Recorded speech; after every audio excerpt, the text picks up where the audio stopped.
भारत के business tycoon Dhirubhai Ambani की मौत के बाद विरासत को लेकर जो लड़ाई मुकेश और अनिल के बीच चली, कुछ इसी तरह की चीजें दिवंगत बिजनेसमैन संजय कपूर के परिवार में भी अब दिखने लगी है। पारिवारिक विरासत पर कब्जे को लेकर आईपीएल के फाउंडर चेयरमैन रहे ललित मोदी का परिवार भी सुप्रीम कोर्ट में एक लंबी लड़ाई लड़ रहा है। क्या यह लड़ाई अंबानी भाइयों और ललित मोदी के परिवार जैसी लंबी कानूनी लड़ाई में बदल जाएगी? पूरा मामला क्या है? इसमें करिश्मा कपूर को कितना हक मिलेगा? इन पूरे मामलों पर इस वीडियो में चर्चा करेंगे।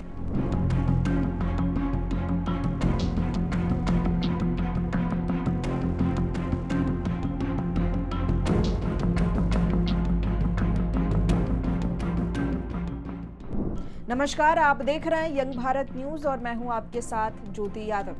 दरअसल फेम एक्ट्रेस करिश्मा कपूर के पूर्व पति और उद्योगपति दिवंगत संजय कपूर की मां रानी कपूर ने सोना BLW प्रिसीजन फॉर्जिंग्स यानी कि सोना कॉमस्टार के शेयर धारकों को एक पत्र लिखकर चिंता जताई। उन्होंने जून में अपने बेटे की अचानक मृत्यु के बाद पारिवारिक विरासत को हड़पने के प्रयास को लेकर शेयर धारकों को आगाह किया। कंपनी की AGM से ठीक पहले भेजे गए पत्र में रानी कपूर ने दावा किया कि उन्हें भावनात्मक संकट की स्थिति में दस्तावेजों पर हस्ताक्षर करने के लिए मजबूर किया गया।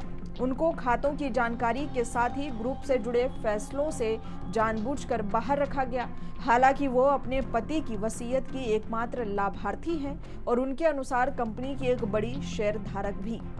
रानी कपूर ने कंपनी की AGM की वैधता पर भी सवाल उठाया और बोर्ड से बैठक स्थगित करने का भी आग्रह किया।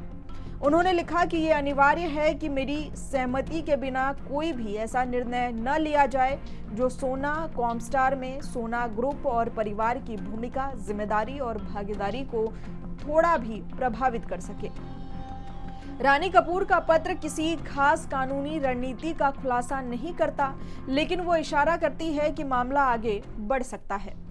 उन्होंने अपने पत्र में लिखा कि यह पत्र मैं न केवल संजय कपूर की मां के रूप में बल्कि कपूर परिवार के प्रमुख और कंपनी की सबसे बड़ी शेयरधारक के रूप में लिख रही हूं। अगर बोर्ड और शेयरधारक इस पत्र को नजरअंदाज करने का विकल्प चुनते हैं तो यह कंपनी की मिसमैनेजमेंट का मामला होगा। कंपनी की वार्षिक आम बैठक AGM मीटिंग से ठीक एक दिन पहले लिखे गए इस पत्र के अंत में रानी कपूर ने कार्यवाही को कम से कम 2 सप्ताह के लिए स्थगित करने की भी गुहार लगाई, लेकिन कंपनी ने ऐसा करने से इनकार कर दिया। फिलहाल मामला एक लंबी कानूनी लड़ाई की ओर बढ़ता दिख रहा है। यह विवाद सिर्फ एक बोर्ड सीट या फिर शेयर धारक मतदान के बारे में नहीं है। यह उत्तराधिकार, विरासत और एक सूचीबद्ध व्यवसाय में पारिवारिक शोक के कॉरपोरेट नियंत्रण से टकराने पर होने वाली घटनाओं के बारे में है। वहीं सोना BLW ने कहा कि सभी निर्णय लागू कॉरपोरेट कानून और नियमों के अनुसार ही लिए गए हैं। रानी कपूर के दावों के जवाब में कंपनी ने कहा कि उनका यह नाम उनके रिकॉर्ड में शेयरधारक के रूप में दर्ज नहीं है, इसलिए बोर्ड मामलों पर उनसे सलाह लेने की कोई भी कानूनी बाध्यता नहीं थी। सोना कॉमस्टार ने पुष्टि की कि उसने 25 जुलाई को अपनी वार्षिक आम बैठक आयोजित की, जिसमें एक नए बोर्ड सदस्य की नियुक्ति की गई। बता दें, संजय कपूर की विधवा प्रिया सचदेव कपूर को कंपनी के प्रमोटर ओरियंस इन्वेस्टर्स प्राइवेट लिमिटेड के नामांकन के आधार पर एक गैर कार्यकारी निदेशक के रूप में शामिल किया गया है। सोना कॉमस्टार ने यह भी कहा कि उसे रानी कपूर का पत्र 24 जुलाई की देर शाम को मिला और कानूनी सलाहकारों से परामर्श के बाद उसने निर्णय लिया है कि AGM स्थगित करने का कोई कारण नहीं है। कंपनी ने कहा कि संजय कपूर की मृत्यु के बाद कंपनी ने रानी कपूर से कोई दस्तावेज साइन नहीं कराया है, लेकिन इस विवाद ने एक कानूनी लड़ाई को सामने लाकर खड़ा कर दिया है। वसीयत में कुछ और लिखा गया है तो दूसरी तरफ कंपनी के शेयरधारक रजिस्टर में कुछ और दर्ज है। दाव पर न केवल एक सार्वजनिक कंपनी का नियंत्रण है, बल्कि रानी कपूर के पति डॉक्टर सुरिंदर कपूर की सोना ग्रुप की विरासत भी है। मामले की जड़ में एक कानूनी सवाल है कि जब तक प्रमुख शेयरधारक की मृत्यु हो जाती है तो शेयरों पर नियंत्रण किसका होगा और कितनी जल्दी।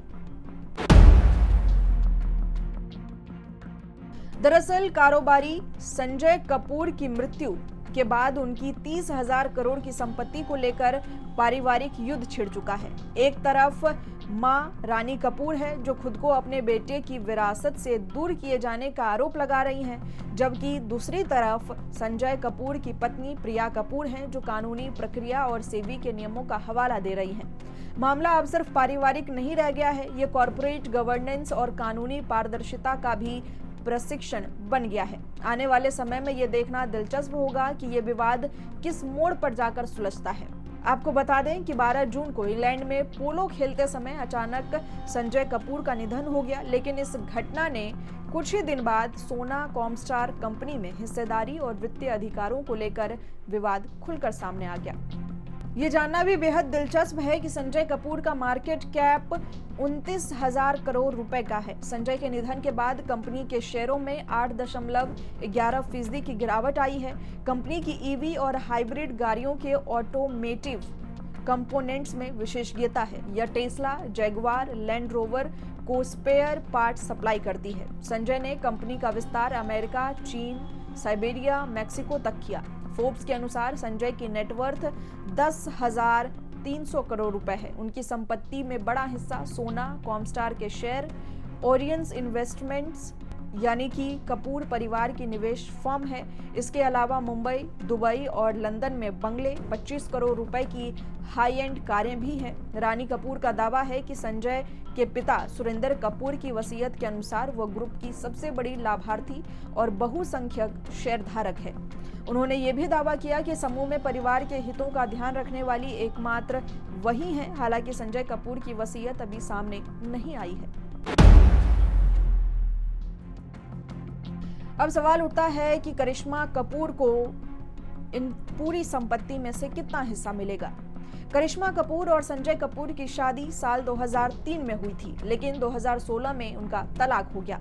तलाक के समय एक सेटलमेंट के तहत करिश्मा को एक आलीशान घर और लगभग 70 करोड़ रुपए की राशि दी गई थी। उसके अलावा दोनों बच्चों के नाम 14 करोड़ रुपए के बॉन्ड भी भरे गए थे। इसलिए मौजूदा संपत्ति विवाद में करिश्मा कपूर की कानूनी रूप से कोई भी भागीदारी नहीं मानी जा रही है। तो फिलहाल कपूर परिवार की इस विरासत जंग पर देश भर की निगाहें टिकी हुई है। मामला कोर्ट तक पहुंच चुका है और ये साफ है कि आने वाले दिनों में इसमें कई परतें खुलेंगी। सवाल सिर्फ 30,000 करोड़ की संपत्ति का नहीं, सवाल है कि परिवार, भरोसे और कानून के टकराव का। क्या मां का दावा सही साबित होगा या बहू का कानूनी दाव चलेगा? हम इस पूरे मामले पर नजर बनाए हुए हैं और आपको इस पूरे मामले की अपडेट हर समय देते रहेंगे। ऐसी बड़ी खबरों के लिए जुड़े रहें हमारे साथ, देखते रहें यंग भारत न्यूज।